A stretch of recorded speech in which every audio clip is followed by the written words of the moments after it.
Bonjour à tous et merci de vous informer sur RTI2. Au sommaire de l'actualité, pendant la nuit du 2 avril, la pluie torrentielle qui s'est abattue sur le district autonome d'Abidjan a causé la mort de 6 personnes au quartier Petit Bassam dans la commune de Port-Boué. Et puis, hors de chez nous, au Soudan, les médias internationaux saoudiens Al-Arabiya, Al-Haddad et émiratis Sky News Arabia n'ont plus le droit d'émettre une nouvelle atteinte à la liberté de la presse dans ce pays. Encore merci à vous d'être des nôtres pour le temps d'information.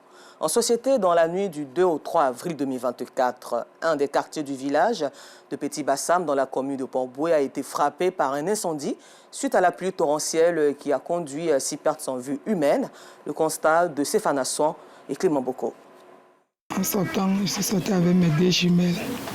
Je les ai fait partir. Les soeurs, grandes soeurs, ils ont couru. Il y avait une qui s'est évanouie. Et moi et son papa, on a soulevé par l'eau dehors. Dieu merci, les gens sont venus. Elle s'est retrouvée. J'ai dit à le papa, je ne trouve pas les d'autres.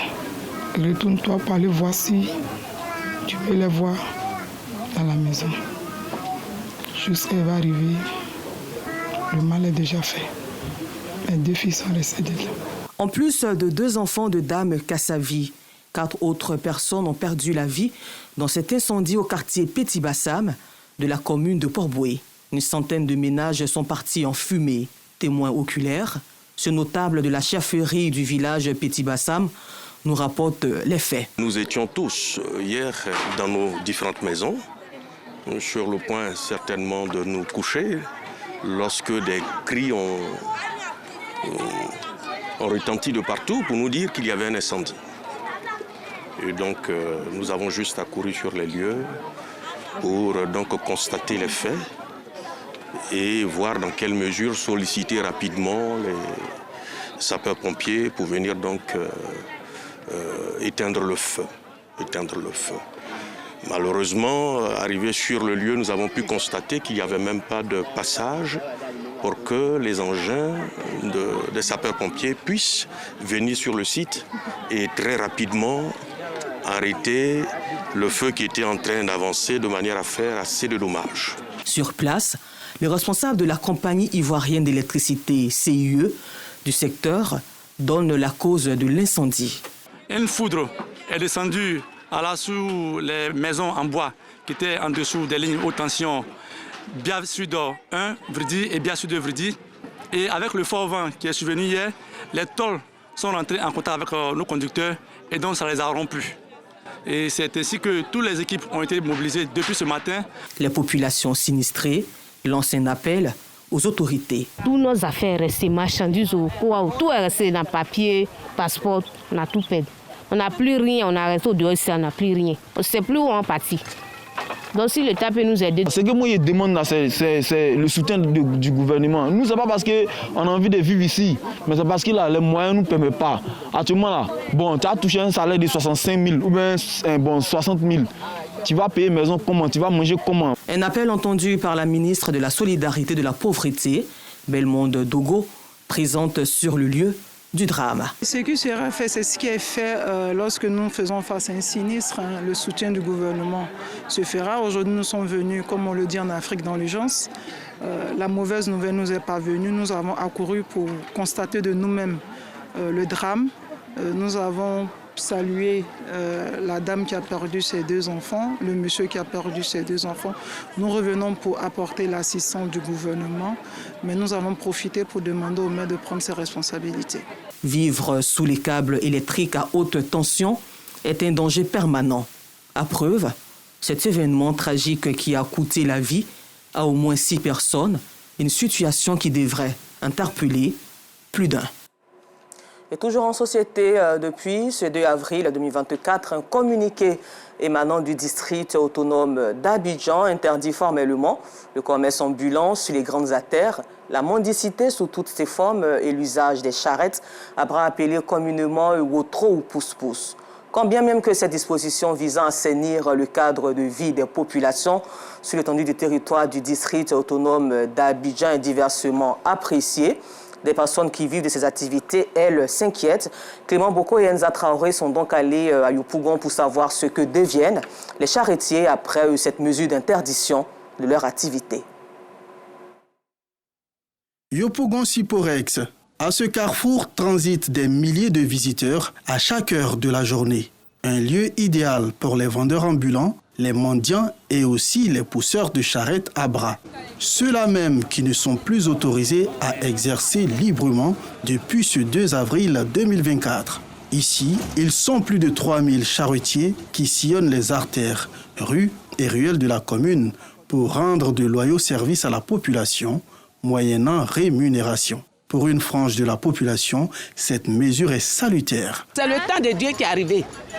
Ces jeunes-là, que Dieu fasse qu'il ait la sagesse pour changer de vie. Sinon, il y a la vie en Côte d'Ivoire. Vous trouvez que cette mesure-là est salutaire? C'est très bien, c'est propre. Mais tout le monde n'est pas de cet avis. On n'a qu'à chercher comment on va faire pour charger.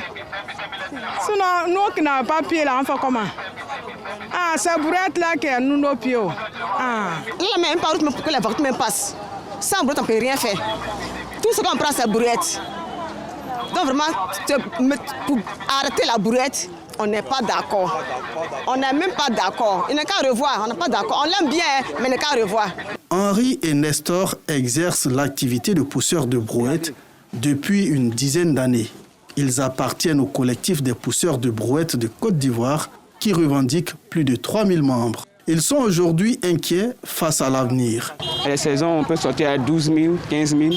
Mais il y a 2 jours, là, comme le temps est un peu difficile, c'est 5 000, 6 000 par jour. Après mon BTS, je n'ai pas eu d'emploi encore, donc je suis là, je me débrouille, je nourris ma famille. 6 enfants. Il y a 2 sont au collège et puis d'autres sont à l'école primaire. On a peur pour le moment, on ne sait pas comment faire, mais c'est pourquoi nous sommes en train de voir comment on va prendre ces mesures-là, si possible, pour aller voir les autorités pour comprendre ce cas-là. Parce que nous ne sommes pas tenus informés.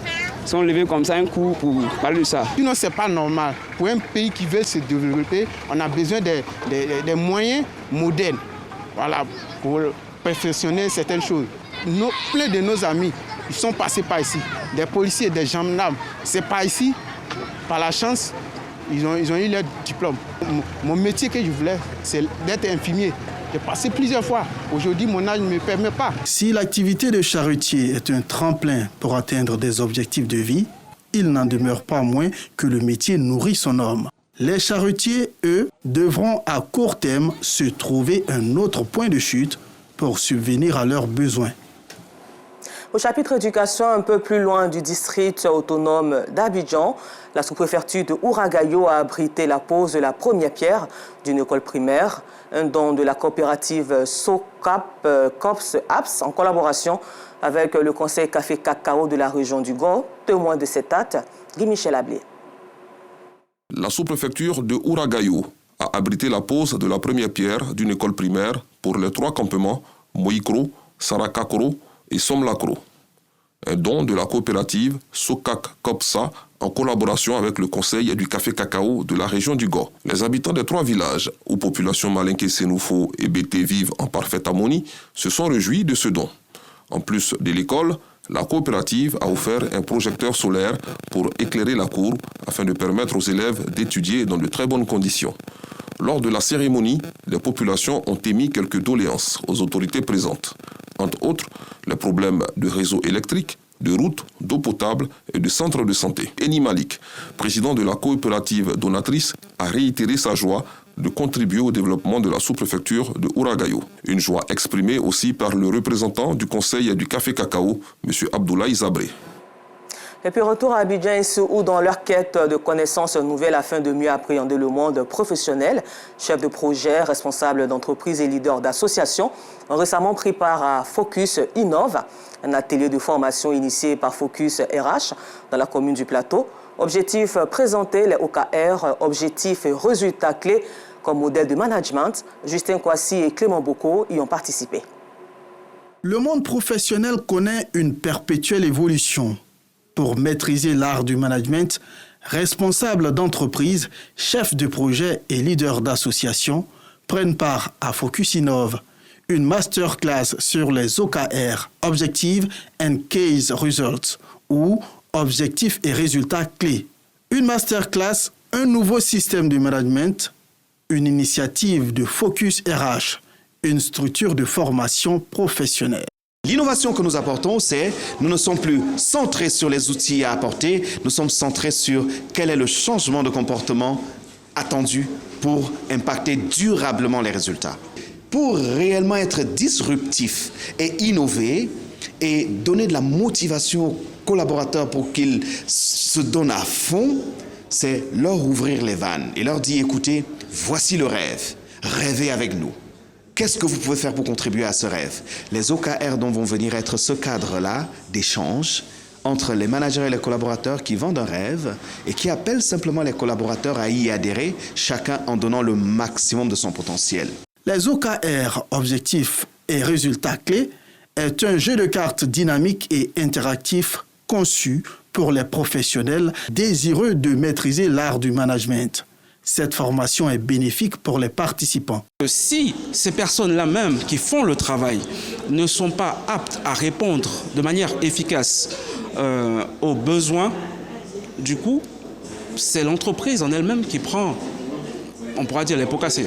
Les formations doivent, je dirais même, faire partie de la culture même d'entreprise. Pour moi, franchement, ça a été une expérience assez particulière. Cet atelier permet de prendre conscience en fait des innovations que nous devons apporter dans la formation, parce qu'en tant que formatrice, nous avons affaire à des entreprises qui ont besoin d'atteindre leurs objectifs. Et pour atteindre les objectifs, aujourd'hui, on ne parle plus d'objectifs SMART, mais on parle des OKR qui nous permettent de mesurer des objectifs, mais de façon qualitative. Focus Innov, c'est justement un atelier qui nous rajoute nous-mêmes de la valeur en tant que formatrice et qui nous permettra également de transmettre cette innovation aux entreprises, aux clients que nous allons former. Les acteurs entendent faire de cette activité un rendez-vous bimestriel de l'innovation pédagogique. À présent, avec Théodore Zouzou et Clément Boko, rendons-nous à Tiébissou, où le conseil régional du Bélier lance le PGDEC. Sortir les jeunes et les femmes de 18 à 35 ans de la précarité par des stages, des travaux à haute intensité de main-d'œuvre TIMO, l'entrepreneuriat et la formation professionnelle. C'est l'objectif du PGDEC. Ce projet initié depuis 2012 par le gouvernement ivoirien fait des heureux dans le Bélier grâce aux partenaires, le conseil régional. 25 jeunes de Molonou, sous-préfecture de la région, viennent de bénéficier des TIMO. Ces TIMO vont permettre d'insérer les jeunes dans le tissu économique en leur permettant d'avoir des emplois décents. Et je les exhorte vraiment à faire des efforts pour que, à la fin de ce projet, avoir des projets viables. Ils reçoivent du matériel d'entretien pour l'assainissement du chef-lieu de sous-préfecture, moyennant une rémunération, ce qui réjouit autorités régionales et bénéficiaires. Ce projet est bénéfique pour nous, les villageois, et il va essayer de faire un projet de poissonnerie. Nous voudrions d'abord dire merci vraiment à l'État de Côte d'Ivoire de multiplier ces initiatives en faveur des jeunes pour leur permettre de se prendre eux-mêmes en charge. C'est ce qui est fait. Et je crois qu'ici à Molonou, pour l'expérience que nous avons du PGDEC 2, les jeunes de cette sous-préfecture se sont bien distingués. C'est des jeunes très entrepreneurs et nous croyons que pour ce PGDEC 3, ils feront des choses extraordinaires.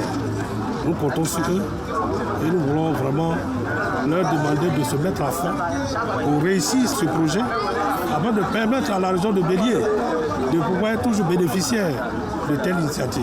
Le projet PGDEC est à sa 3e phase aujourd'hui. Le PGDEC 2 a permis à plusieurs jeunes de Molonou de pratiquer la culture d'aubergine et de sortir de la pauvreté. La 3e phase de plus de 2 milliards de francs CFA permettra à terme de mettre en activité 2083 jeunes de la région du Bélier. Nous vous le disons en titre hors de nos frontières, les médias internationaux saoudiens Al Arabiya, Al Haddad et Emirati Sky News Arabia n'ont plus le droit de travailler au Soudan, une nouvelle atteinte à la liberté de la presse dans ce pays en guerre depuis un an. Et puis pour terminer ce temps d'information, sachez que les 32 ministres des Affaires étrangères de l'OTAN sont réunis pour 2 jours au siège de l'Alliance Atlantique à Bruxelles. Pour le 75e anniversaire de l'Alliance, ils ont décidé de prendre en main à terme l'aide directe apportée à l'Ukraine par le groupe de contact du groupe de Ramstein, dont la direction est exclusivement assurée pour l'instant par les États-Unis d'Amérique. Merci de nous avoir suivis et bonne suite de programme sur RTI2.